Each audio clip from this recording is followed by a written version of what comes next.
अशा ठिकाणी अशा गोष्टी होणं बरोबर नाही हे भास्कररावांना समजावून सांगत होतो. पण भास्करराव काय समजून घेण्याच्या मनस्थितीत नव्हते. कदाचित त्यांच्यावरील त्यांना जे अपेक्षित होतं की विरोधी पक्षनेता त्यांना मिळत नाही. सभागृहाच्या आतील जे व्यथित झालेले भास्करराव आहेत त्याचा फ्रस्ट्रेशन त्यात बाहेर जाणवलं.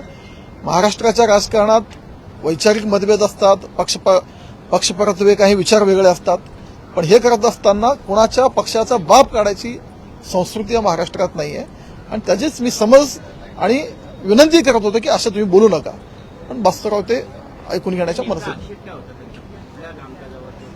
नाही. भास्करराव एक अधिकारी होते, कर्मचारी होते, त्यांना बोलत होते. ते कोणाशी तरी पत्रिका देत होते. नेमकं कोणाची होती काय होती मला त्यातलं माहिती नाही. मला केवळ ते बाप काढले कानावर आल पडल्यावर मी त्यांच्याशी बोलत होतो. आणि मला वाटतं की भास्करराव इथून पुढे समजून घेतील. अशा चुका त्यांच्यासारख्या सदस्याकडून अपेक्षित नाहीत. भविष्यात सुधारून घेतील अशी अपेक्षा मी त्यांच्याकडे व्यक्त करतो.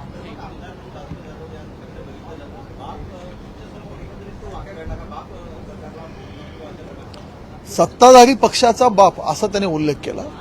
त्यांच्यामुळे मला त्यांना बोलावं लागलं. आणि मी ऐकून जर तसं जात गेलो असतो तर ही बोलायची त्यांचं टोन अजून वाढलं असतं. आणि आज त्यांच्या पक्षातले एक सदस्य बोलला आणि उद्या दुसरा सदस्य बोलेल. शेवटी सगळे व्यथित आहेत. महाराष्ट्रातील जनतेने ह्यांना जे वाटत होतं आम्ही सत्तेत येऊ, लोकसभेच्या निवडणुकीनंतर एक मोठ्या अपेक्षा बाळगून होते, तो जनतेने जो त्यांच्या अपेक्षा भंग केले आणि इथं विरोधी पक्षनेता त्यांना जे मिळालं नाही,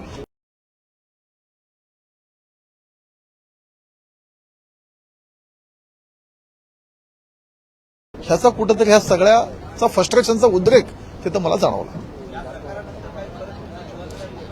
मी अध्यक्ष साहेबांच्या कानावर ही गोष्ट घातलेली आहे. अध्यक्ष साहेब त्याच्यावर योग्य ती कारवाई करतील. थँक्यू.